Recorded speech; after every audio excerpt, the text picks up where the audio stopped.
Julius Caesar, the Roman that bled. Julius Caesar, the name, strikes again and again as the Shakespearean play begins. We hear his name through various characters.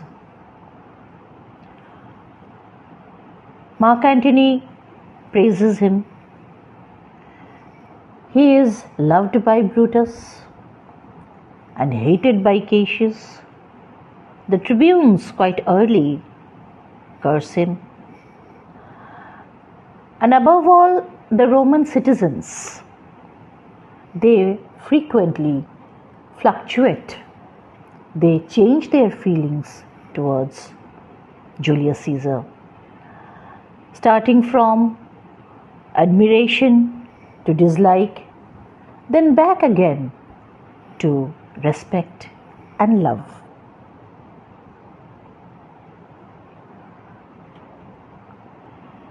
Julius Caesar, however, appears in person in the entire play only thrice. We see him only in 3 scenes exactly. In Act 1, Scene 2, where he enters twice. The first entrance projects him as a man of authority, who is enjoying a godlike superiority.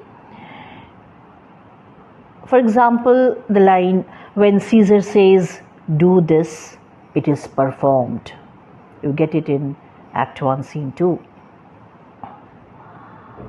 The second entrance speaks of his suspicious nature, his suspicion of Cassius. These suspicions are not baseless, and there are enough reasons for that. Then again, in Act 2, Scene 2, Caesar is at home listening to his wife's worries about his safety. Calpurnia tries to warn Caesar because of the nightmare that she has gone through, the horrifying dreams that she believes are kind of, a warning to her and to Julius Caesar. She reminds him that when kings die, the entire nature tries to give a hint. So she requests her husband to remain at home and not to go to the capital. And Julius Caesar's perspective, we see him in another perspective rather, where he connects with his wife's request. So we see he is not a ruler in vain, full of vanity. He has that angle of his character where he is a family man as well. Now the last appearance of Julius Caesar, which happens in the capital on the Ides of March. We all remember the soothsayer's warning, beware of the Ides of March. And Julius Caesar, he is ignoring such a warning. His ego, his pride, his vanity, that he should not be called a king who is scared of his wife's dreams, nightmares. So he walks into the trap set by Decius Brutus and reaches the capital.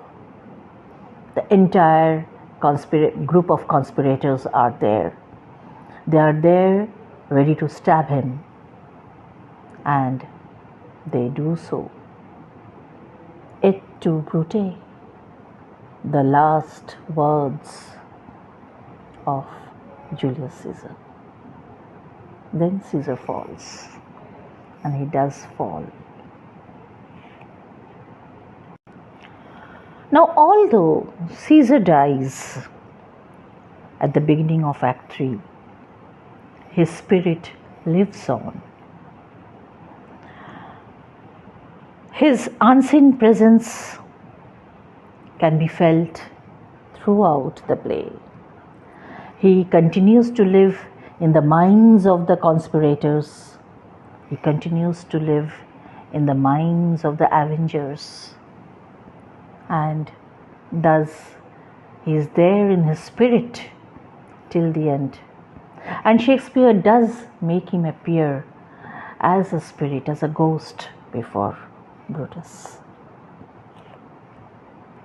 So, in conclusion, we can say that Julius Caesar, as projected by the playwright, is a man of authority, is a brave person, a brave warrior, probably ambitious, and as pointed out by Mark Antony, also a noble ruler.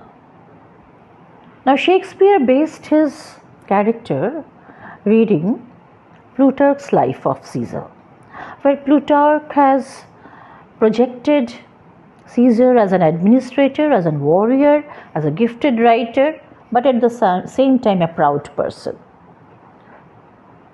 But Shakespeare wanted us to regard Julius Caesar, to respect him.